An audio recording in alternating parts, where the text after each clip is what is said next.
jemaat persaudaraan Immanuel, apa kabar? Saya percaya semua kita dalam keadaan baik. Haleluya, amin. Mari kita pada hari ini kita beribadah bersama-sama bersekutu di hadapan Tuhan. Saya percaya hari ini ada lawatan Tuhan, ada kuasa Tuhan. Mari kita datang dengan hati yang penuh dengan ucapan syukur, hati yang antusias dan hati yang haus dan lapar akan hadirat Tuhan. Kami berdoa untuk ibadah kami pada hari ini. Kami percaya Engkau tahirkan kami, Engkau sucikan, kuduskan kami, sehingga ibadah kami menyenangkan hati Tuhan dan berkenan di hadapan Tuhan. Dan ibadah ini penuh dengan kuasa, penuh dengan kasih, dan penuh dengan lawatan Tuhan. Di dalam nama Yesus yang mau bersorak-sorai bagi Yesus, bersama kita katakan amin. Haleluya. Bersama katakan haleluya.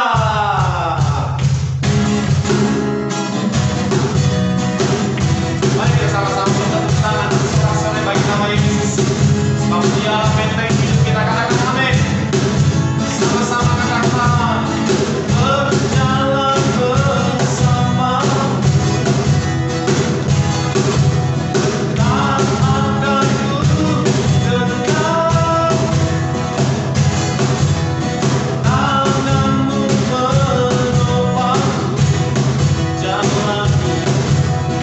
Jalani kehidupan, Kau mengangkat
siap menerima firman-Mu dan kami siap menerima lawatan dan jamaah pada hari ini.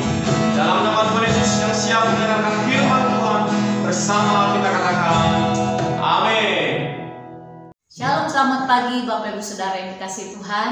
Puji Tuhan, pagi hari ini kita bisa berjumpa bersama-sama dalam hadirat Tuhan. Dimanapun kita berada, saya percaya selama kita masih bisa menyaksikan ibadah online pagi hari ini, itu tandanya Tuhan masih memberi kita kesempatan untuk menjadi anak Tuhan yang semakin luar biasa. Amin. Ya, pada pagi hari ini, ibadah pagi hari ini, saya mau berbagi firman Tuhan supaya kita bisa saling menguatkan, saling memberi semangat di dalam menghadapi hari-hari terakhir di zaman ini sebagai anak Tuhan yang luar biasa. Amin.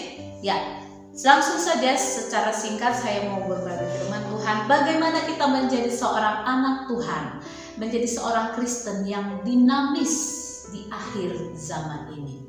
Ya, Bapak Ibu Saudara, kalau kita melihat keadaan di hari-hari sekarang, ya, biasanya doa yang kita harapkan sama Tuhan, bahkan khotbah-khotbah yang mungkin sering kita dengarkan adalah khotbah yang memberi kekuatan, khotbah kesembuhan, khotbah meminta berkat, perlindungan, kekuatan, dan lain-lain. Itu tidak salah karena memang kita memerlukannya di hari-hari terakhir ini juga. Kita butuh dikuatkan, kita butuh mendengarkan harapan-harapan yang pasti yang daripada Tuhan. Tapi pagi hari ini saya sedikit berbagi firman Tuhan, bagaimana kita menjadi anak Tuhan yang dinamis dan dewasa di akhir zaman ini. Nah, Bapak Ibu Saudara, pagi hari ini saya teringat bagaimana kita ketika sedang berada di dalam sebuah masalah, pastinya kita mengingat dan berseru kepada Tuhan. Tuhan, bagaimana ini? Ada apa ini? Kenapa semuanya ini terjadi? Kita pasti berseru dan meminta pertolongan sama Tuhan. Apakah itu salah? Tidak salah. Tapi dari pagi hari ini saya mau mengajak kita untuk melihat dari sisi lain. Bagaimana kita menjadi anak Tuhan yang melihat kondisi kehidupan kita dari sisi mata Allah. Nah, sebagai anak-anak Tuhan yang dipanggil untuk percaya kepada Kristus, tentu tujuan kita adalah untuk menjadi seorang anak Tuhan yang dewasa. Tidak selamanya kita menjadi anak Tuhan yang terus meminta-minta, yang terus merengek-rengek, yang terus meminta selalu harus Tuhan mengerti.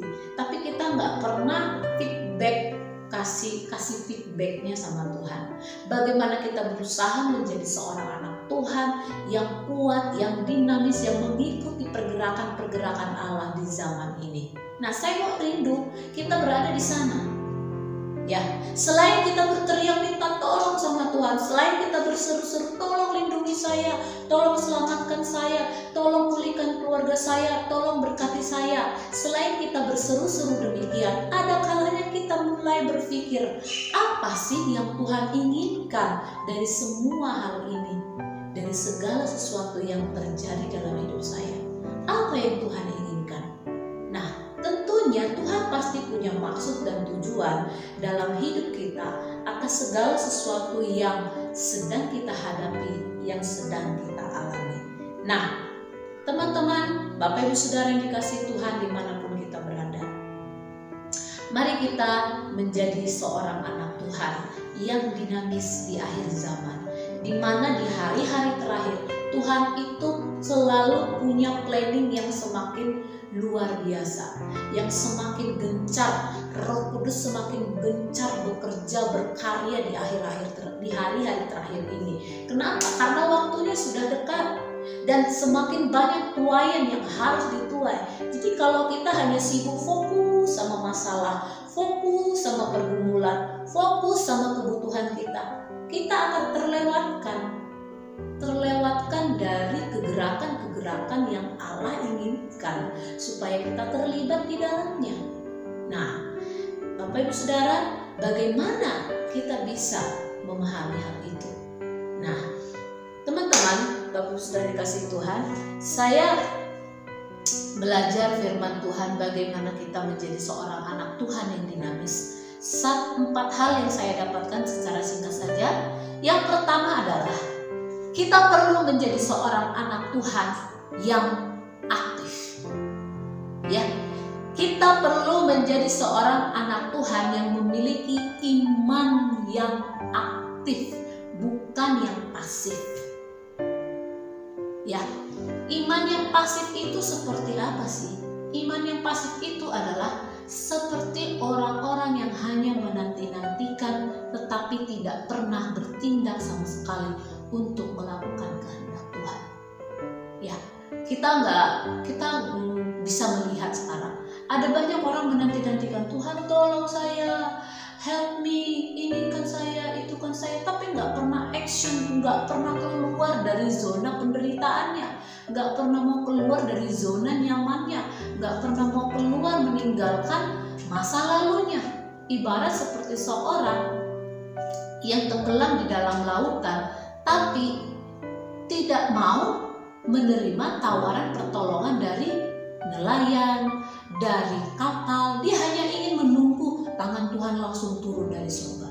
Padahal dia nggak tahu Tuhan memakai orang-orang di sekitarnya untuk menolongnya.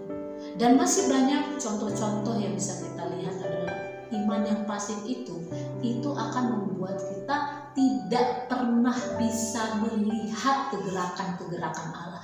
Kita nggak bisa terlibat di dalam kegerakan-kegerakan Tuhan. Karena apa? Kita hanya menanti-nantikan berkat, kita hanya menanti-nantikan ditolong Tuhan. Jadi kita hanya berfokus sama diri sendiri. Nah, sedangkan iman yang aktif adalah iman yang mengerjakan keselamatan, iman yang melakukan bagiannya sebagai pengikut Kristus. Apa sih bagian kita sebagai pengikut Kristus? Di dalam Galatia 5 ayat 24 dikatakan, barang siapa yang telah menjadi milik Kristus, dia telah menyalibkan, garis bawahi, dia telah menyalibkan keinginan daging dan hawa nafsunya. Ini sering kita lupakan sebagai anak-anak Tuhan.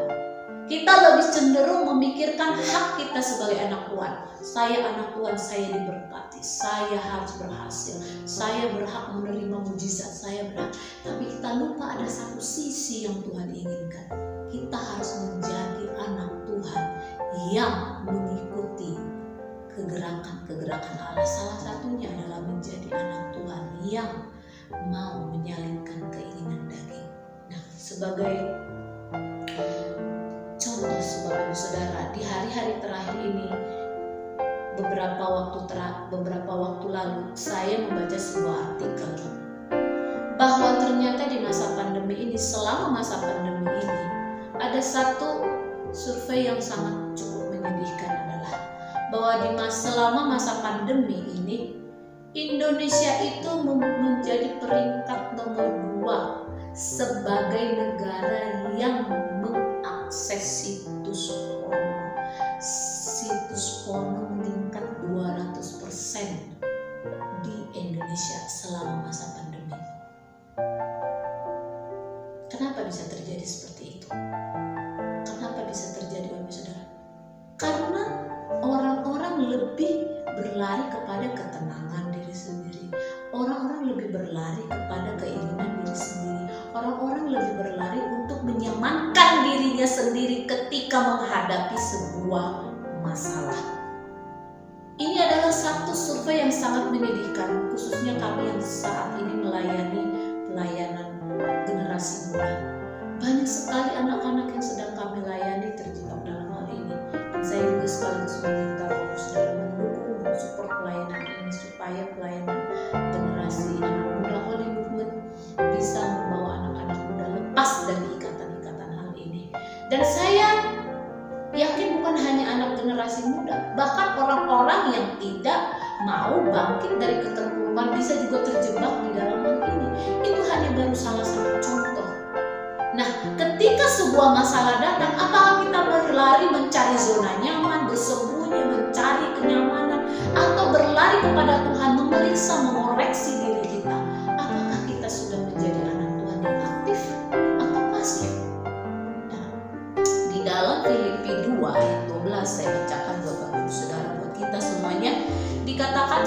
ini. Hai saudara-saudaraku kekasih, kamu senantiasa taat, karena itu tetaplah kerjakan keselamatanmu dengan takut dan gentar.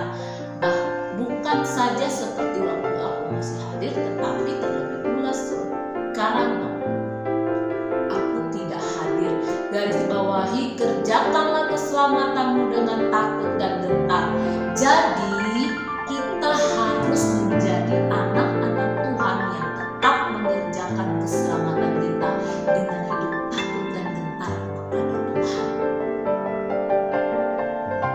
Saya kemarin mendengar seorang hamba Tuhan mengatakan ada satu realita yang cukup mengerikan di tengah-tengah kehidupan anak Tuhan zaman sekarang, yaitu keselamatan rasa atau iman yang palsu dengan iman yang tidak palsu. Iman yang palsu itu seperti apa, Bapak Saudara? Iman yang palsu itu merasa bahwa ketika saya melakukan dosa, nanti Tuhan ampuni. Nggak apa-apa, saya diampuni. Saya jatuh dalam dosa, nggak apa-apa, saya diampuni. Tapi iman yang asli adalah iman yang original, ya, keselamatan yang original, keselamatan yang benar adalah dia menyadari bahwa keselamatan yang dia terima harus dipertahankan, harus diperjuangkan dengan takut dan gentar di hidup, takut dan gentar di hadapan Tuhan. Acap kali dan banyak kali orang Kristen nyaman di dalam segala dosa-dosanya, nyaman di dalam segala pelanggarannya, dan berpikir Tuhan memahami semuanya itu dan meminta Tuhan mengampuni semuanya itu, tapi tidak pernah berusaha berjuang untuk benar-benar meninggalkannya, untuk benar-benar hidup sebagai anak Tuhan yang aktif. Saya yakin ketika kita menjadi seorang anak Tuhan yang aktif, kita akan dengan aktif, kita akan dengan excited melawan, menolak setiap dosa yang membawa kita terjerumus di zaman-zaman yang jahat ini. Apalagi di masa pandemi sekarang ini, orang lebih banyak hidup sendiri di dalam kamar, seorang diri, godaan begitu banyak. Dan di sanalah kita dimurnikan. Apakah kita benar-benar mau melawan setiap godaan dunia ini? Apakah kita benar-benar mau menjadi anak Tuhan yang aktif, yang mau berjuang membangkitkan iman kita, membangkitkan roh kita di dalam Tuhan? Atau hanya berharap selalu minta diampuni Tuhan, minta diberkati Tuhan, minta ditolong Tuhan? Itu pasif. Di hari-hari terakhir ini, iman yang demikian akan menjadi sangat rapuh dan sangat mengecewakan hati Tuhan. Ketika Tuhan datang, wah, mengerikan sekali apa yang akan terjadi atas kita. Nah, Bapak Ibu Saudara, itu poin pertama. Poin pertama sebagai anak Tuhan supaya kita menjadi anak Tuhan yang dinamis di akhir zaman, kita harus memiliki iman yang aktif. Amin. Yang kedua, supaya cepat saja, sebagai anak Tuhan kita harus selalu berusaha mengerjakan kehendak Allah. Ya, bukan hanya sekedar mengenal, tapi mengerjakan kehendak Allah.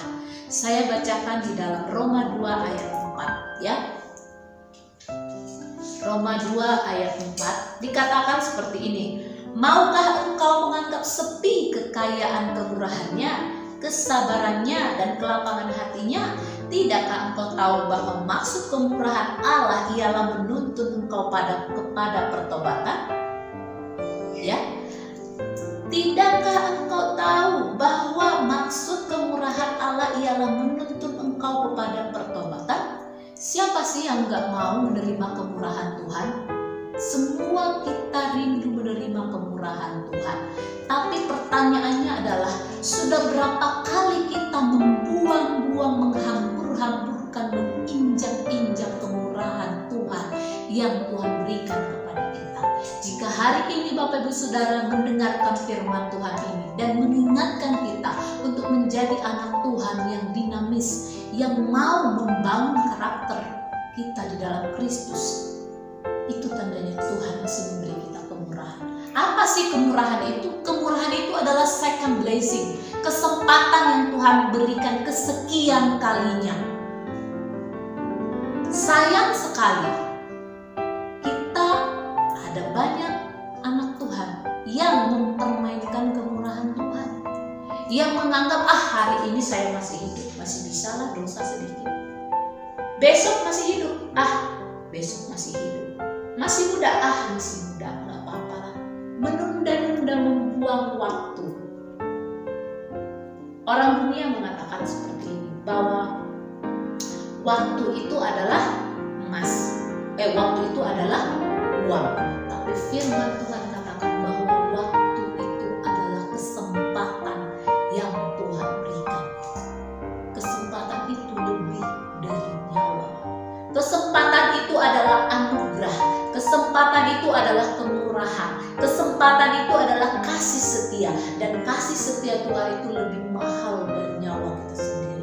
Jika hari ini kita yang sudah tahu berapa banyak kita melakukan pelanggaran kita kepada Tuhan, dan ternyata pagi hari ini kita masih diizinkan mendengarkan firman Tuhan ini, artinya Bapak Ibu Saudara masih diberi kemurahan. Untuk apa? Bukan kesempatan untuk berdosa, tapi kesempatan untuk bertobat, untuk memperbaiki diri. Bukan kesempatan untuk memperkaya diri, untuk memuaskan diri. No, kesempatan untuk bertobat, kesempatan untuk memperbaiki diri. Kenapa harus ada kesempatan? Karena ada waktunya semuanya stop. Ada waktunya Tuhan katakan stop, tidak selamanya. Itu sebabnya Bapak Ibu Saudara, hari-hari yang terakhir ini, kenapa saya katakan ini hari-hari terakhir? Kita bisa lihat tanda-tanda zaman. Kita hidup di tengah-tengah akhir zaman. Mari Bapak Ibu Saudara, saya mengajak kita menjadi anak Tuhan yang berusaha mengenal dan mengerjakan kehendak Allah. Mengenal Allah pasti mengerjakan kehendak Allah. Nggak ada istilah seperti aku sudah baca firman Tuhan, aku sudah sekolah teologi, aku sudah pendeta, aku sudah jadi gembala, aku sudah jadi penatua, aku sudah sangat rohani. Jadi aku sudah mengenal Tuhan dan mengerjakan kehendak Tuhan. Nggak ada. Semua kita proses Bapak Ibu Saudara. Kita semua sedang berproses untuk berusaha terus semakin mengenal, semakin lebih sungguh mengerjakan kehendak Allah yang Tuhan ingin kita kerjakan setiap waktu. Amin. Iblis itu tahu apa sebenarnya yang Tuhan inginkan dari dirinya. Tapi dia hanya sekedar tahu. Iblis itu tahu firman Tuhan. Bahkan iblis itu gemetar mendengar nama Tuhan. Beda sama kita, dengar nama Tuhan kadang kita masih macam-macam. Masih ongkang-ongkang kaki seakan-akan tidak menghormati nama Tuhan. Iblis aja gemetar mendengar nama Tuhan. Bahkan iblis hafal isi Alkitab. Makanya iblis mencobai Yesus dengan firman. Tapi jika kita hanya tahu tentang Alkitab, hanya tentang firman, tidak mengerjakan kehendak Allah, sama saja bohong. Jadi yang saya maksudkan di sini adalah kita harus belajar mengenal dan berusaha mengerjakan kehendak Allah. Amin. Apa sih yang harus kita lakukan untuk belajar untuk mengenal dan mengerjakan kehendak Allah? Mungkin kita berpikir begini, kalau begitu saya setiap hari baca firman dari jam 8 sampai dari pagi sampai sore. Saya harus baca firman, lalu saya di ruang doa terus. Tidak juga Bapak Saudara. Ketika kita membaca firman, kita berusaha mengenal isi hati Tuhan. Tapi yang Tuhan inginkan bukan hanya mengenal, tapi kita mengerjakan. Kapan kita mengerjakan? Ketika kita menaruh firman ini di dalam hidup kita, lalu kita keluar dari ruang doa, keluar dari tempat kita baca firman, kita mengerjakannya, kita menghidupi firman itu. Kita menghidupi firman itu dalam pekerjaan, dalam pelayanan, dalam rumah tangga, dalam kehidupan sehari-hari, itulah yang dikatakan mengerjakan. Jadi tidak cukup hanya sekedar, jangan pernah merasa puas ketika kita sudah baca Alkitab sebanyak 10 kali. Itu nggak cukup. Amin, Bapak Saudara. Kita perlu menjadi orang yang mengerjakan, menjadi pelaku firman Tuhan. Amin. Itu yang Tuhan inginkan. Tapi bagaimana kita bisa menjadi pelaku firman kalau kita nggak pernah baca firman? Itu sebabnya tidak bisa dipisahkan. Jika kita ingin menjadi mengenal Allah dan mengerjakan kehendak Allah, otomatis kita pasti suka firman. Dan kalau kita suka firman, kita juga pasti mau melakukannya. Tuhan. Amin, Bapak Saudara. Ya, itu firman Tuhan. Yang ketiga adalah dalam hidup ini pasti ada sebab akibat yang kekal dan nyata. Poin yang ketiga, kita harus menyadari bahwa di dalam hidup ini pasti ada sebab akibat yang kekal dan nyata. Bapak Ibu Saudara, saya ingin kita setiap hari mengingatkan jiwa kita, mengingatkan hati kita, mengingatkan diri kita. Hei, ingat apa yang kau perbuat hari ini, apa yang kau perbuat detik ini harus engkau pertanggungjawabkan, dan itu efeknya kekal. Itu nyata. Supaya apa? Supaya kembali tadi ke poin pertama, kita mengerjakan kehendak Allah dengan takut dan gentar. Kita harus melihat hal ini sebagai anak Tuhan. Jangan kita hanya sibuk meminta, tapi kita lupa bahwa apa yang kita perbuat, apa yang kita lakukan, semua ada pertanggungjawabannya. Coba kita buka di dalam Galatia 6 ayat 7 sampai 8. Saya bacakan buat Bapak Ibu Saudara. Jangan sesat, Allah tidak membiarkan dirinya dipermainkan, karena apa yang ditabur orang itu juga yang akan dituainya. Sebab barang siapa yang menabur dalam dagingnya, ia akan menuai kebinasaan dari dagingnya. Tetapi barang siapa yang menabur dalam roh, ia akan menuai hidup kekal dari roh itu. Jadi ketika kita menabur dalam daging, kita menuai dalam daging. Ketika kita menabur dalam roh, kita menuai dengan roh. Dan semuanya kekal. Inilah yang saya katakan, sebagai anak Tuhan, mari kita menjadi anak-anak Tuhan yang serius. Garis bawahi, serius mengasihi Tuhan, serius mengikut Tuhan. Jangan asal-asal Kristen. Jangan asal-asal yang penting saya KTP sudah Kristen, yang penting saya sudah jadi orang Kristen, saya sudah dengar firman Tuhan. Tidak cukup. Kita perlu setiap hari mengingatkan hati kita. Hei, ingat, semua ada pertanggungjawabannya. Kita harus selalu hidup takut akan Tuhan. Ketika hal ini kita taruh di dalam pikiran kita akan berhati-hati dalam bertindak. Kita akan selalu bertanya kepada Roh Kudus. Kita akan selalu nurut dan mau dengar-dengaran sama Roh Kudus yang berbicara di hati kita. Tapi ketika kita tidak mau tahu apa sebab akibat yang akan kita lakukan dan yang telah kita lakukan, itulah yang membuat hati nurani kita menjadi tumpul. Sudah dengar firman Tuhan 1 minggu 7 kali, tetap tidak masuk. Tidak masuk ke telinga kanan dan tidak masuk telinga kiri. Kalau masuk telinga kanan, keluar telinga kiri, masih ada nempel di tengah-tengah. Ini enggak masuk telinga kanan pun tidak. Mantul. Hati nuraninya tumpul. Karena apa? Enggak mau tahu sebab akibat apa yang sudah dilakukan. Masih muda ini. Masih sehat. Orang lain kok aja yang kena, aku mah santai-santai aja. Aku mau berbeda. Jadi Tuhan ingin kita berhati-hati di dalam kehidupan ini. Amin. Mari kita menjadi anak Tuhan yang selalu mengingatkan hati kita, membiarkan hati kita peka kepada kehendak-kehendak Roh Kudus. Amin. Ini akan membuat kita menjadi anak Tuhan yang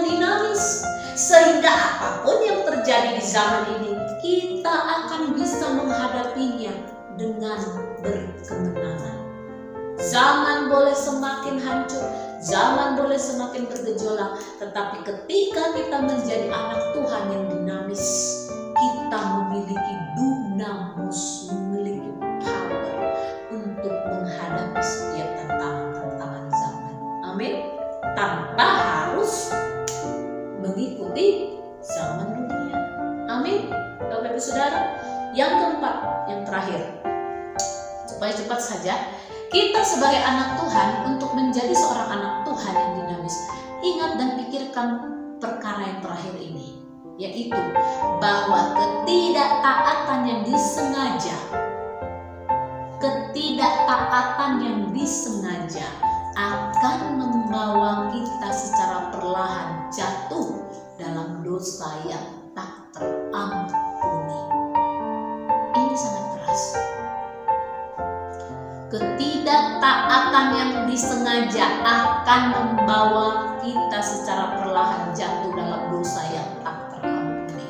Saya mau katakan terus terang, ini sering kali terjadi kepada anak-anak Tuhan yang sudah sering memakan membaca firman, khususnya pelayan-pelayan Tuhan, apalagi anak-anak orang-orang Kristen yang sudah merasa rohani. Dan saya pun ini, firman Tuhan ini pun untuk menegur saya secara pribadi. Kenapa saya katakan seperti itu? Kita harus mengaku dengan rendah hati di hadapan Tuhan. Terkadang ketika kita merasa sudah cukup senior, sudah cukup banyak membaca firman, sudah cukup banyak mengenal dunia pelayanan, ketika dosa yang tidak ada satu orang pun tahu, yang hanya kita sendiri saja yang tahu, datang dalam kita nikmati, kemudian ada yang menegur, Tuhan kirim, kita merasa, siapa kamu menegur saya? Ada kesombongan rohani, ada keangkuhan, kearoganan rohani.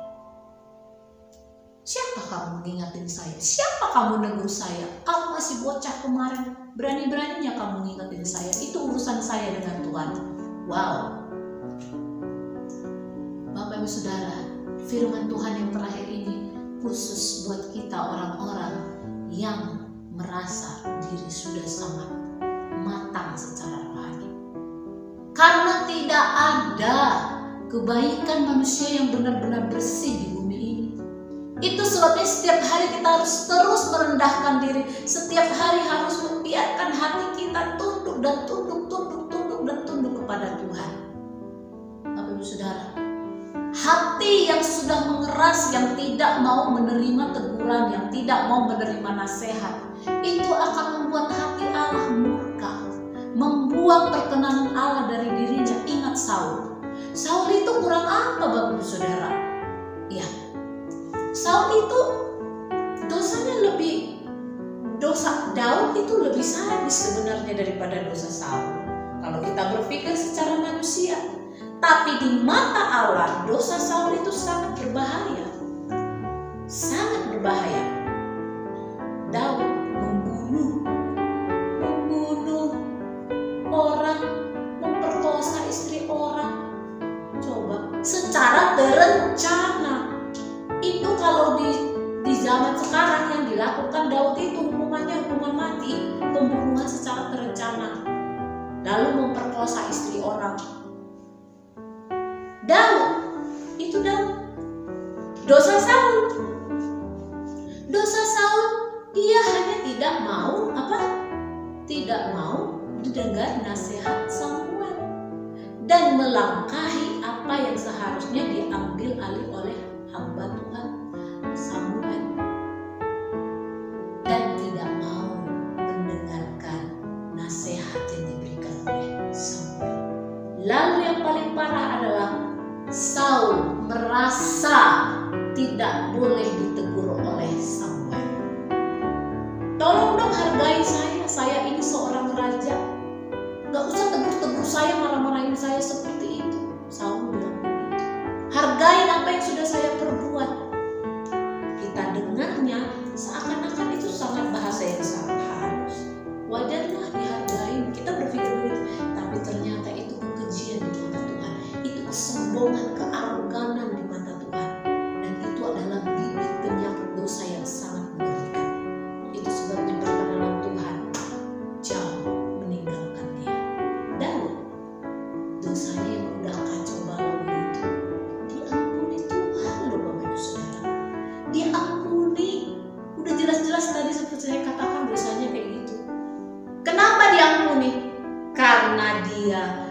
rendah hati, mau taat ketika ditegur, ketika ditegur dengan keras bahkan di depan banyak orang oleh hamba Tuhan. Dia merendahkan hati, dia mau taat untuk meninggalkan semua dosa-dosanya, dia mau diubahkan. Itu bedanya. Jadi Bapak Ibu Saudara, jangan sampai kita terjebak di dalam dosa ini. Kita sering merasa diri sudah sangat senior sehingga ketika ada teguran Tuhan datang, kita ogah untuk taat. Urusan saya dengan Tuhan, kita berkata seperti itu mengerikan. Dan sayangnya ketika waktu sudah habis, sudah tidak ada lagi tempat, tidak ada lagi kesempatan untuk meminta. Ya. Jadi dan masih banyak lagi teguran-teguran Tuhan yang Tuhan pakai untuk membuat kita, mengajar kita menjadi anak Tuhan yang taat. Jadi intinya adalah mari kita menjadi anak Tuhan yang mau taat dan dengar-dengaran sama Tuhan. Amin Bapak Ibu Saudara. Karena ketidaktaatan yang ketidaktaatan yang disengaja itu maksudnya secara frontal dan secara sadar menolak teguran Tuhan. Menolak teguran Tuhan.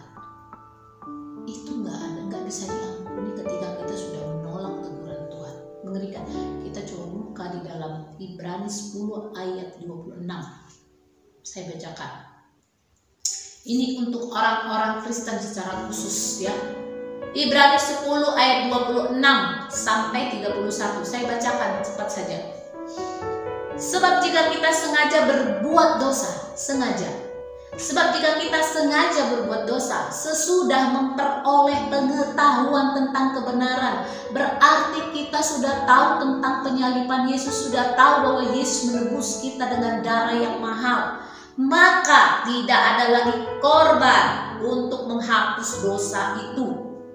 Tetapi yang ada ialah kematian yang mengerikan akan penghakiman dan api yang dahsyat yang akan menghanguskan semua orang durhaka. Jika ada orang yang menolak hukum Musa, ia dihukum mati tanpa belas kasihan atas keterangan 2 atau 3 orang saksi.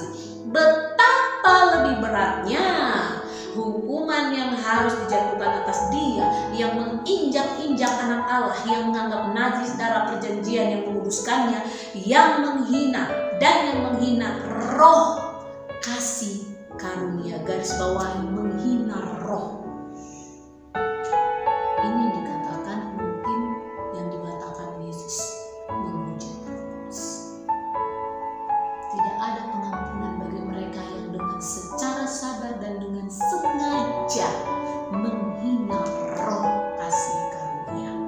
Sebab kita mengenal Dia yang berkata, pembalasan adalah hakku, akulah yang akan menuntut pembalasan, dan lagi Tuhan akan menghakimi umatnya. Ingat, Tuhan menghakimi umatnya. Jadi ada penghakiman buat umat Tuhan yang menginjak-injak darah anak domba yang kudus. Ngeri benar kalau jatuh ke dalam tangan Allah yang hidup. Kita sering mendengar ada satu dosa, semua dosa diampuni, tapi ada satu dosa yang tidak diampuni. Tapi saya katakan pagi hari ini, ada 2 dosa yang tidak bisa diampuni. Yang pertama, ketika kita menghina roh kasih karunia. Bapak Ibu sudah tangkap ya, yang dimaksud menghina roh kasih karunia itu apa? Menghina roh kasih karunia. Yang kedua adalah ketika kita sudah kehabisan waktu. Dosa yang sudah kehabisan waktu.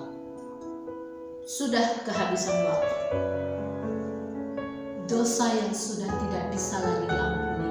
Dosa yang sudah kehabisan waktu. Kita udah gak ada waktu untuk berbalik. Pada hari-hari terakhir, pada hari penghakiman, ingat kisah 5 gadis yang bijaksana dan 5 gadis yang bodoh. 5 gadis yang bodoh itu berteriak-teriak, tolong mempelai, bukakan pintu, kami sudah bawa ini apinya, kami sudah bawa ini, kami sudah punya pelita. Kata Tuhan, no, sudah tidak ada lagi pintu pengampunan. Padahal mereka sudah berniat untuk bertobat, tapi sudah nggak ada lagi. Jadi Bapak Ibu Saudara, yang pertama selama hari ini, pagi hari ini kita mendengar firman Tuhan ini, mari kita belajar taat. Jangan sampai biarkan hati kita keras. Amin. Jangan biarkan hati nurani kita tumpul sehingga kita keras ketika mendengar firman Tuhan dan menolak, menginjak-injak kasih karunia. Yang kedua, jangan sampai kita kehabisan waktu. Jangan sampai kita menyesal dan bertobat tapi sudah habis waktu, sudah tidak ada lagi waktu, tidak ada pintu pengampunan lagi. Semua akan terjadi pada waktunya, dan saya berdoa kita semua tidak berada di sana. Kita menjadi orang-orang yang takut dan tunduk pada Tuhan. Amin. Kita menjadi orang-orang yang menghargai kesempatan. Kita menjadi orang-orang yang taat kepada firman. Menjadi orang-orang yang rendah hati, yang mau dibentuk, yang mau menghargai waktu, kesempatan, dan kemurahan Tuhan. Amin. Bapak Ibu Saudara, ini yang mau saya bagikan. Kiranya kita menjadi anak Tuhan yang terus membangun keintiman, membangun ketaatan, membangun kasih, membangun iman kita di hadapan Tuhan, sehingga kita menjadi anak Tuhan yang dinamis. Sehingga seperti Nuh, sekalipun dia hidup di tengah-tengah zaman yang begitu jahat, tapi dia tetap menjadi seorang yang dikenal Tuhan. Zaman ini sudah menjadi zaman yang sangat mengerikan. Begitu banyak godaan yang akan membuat kita jatuh ke dalam dosa. Apakah itu diketahui orang atau tidak, begitu banyak dosa yang akan membuat kita berusaha menggoda kita. Ini di zaman ini, tapi ketika hati kita menjadi seorang anak Tuhan yang dinamis, kita menjadi seperti Nuh, spesial di mata Tuhan. Kita berbeda di mata Tuhan. Amin. Amin Bapak Ibu Saudara. Sekaligus firman Tuhan yang terakhir dan sebagai kesimpulannya adalah bagaimana supaya kita menjadi anak Tuhan yang dinamis adalah saya mengajak kita menjadi anak Tuhan yang tekun. Saya bacakan di dalam Wahyu 14 ayat 12 yang terakhir, firman Tuhan terakhir. Yang penting di sini ialah ketekunan orang-orang kudus yang menuruti perintah Allah dan iman kepada Yesus. Amin. Saya bacakan ini saja.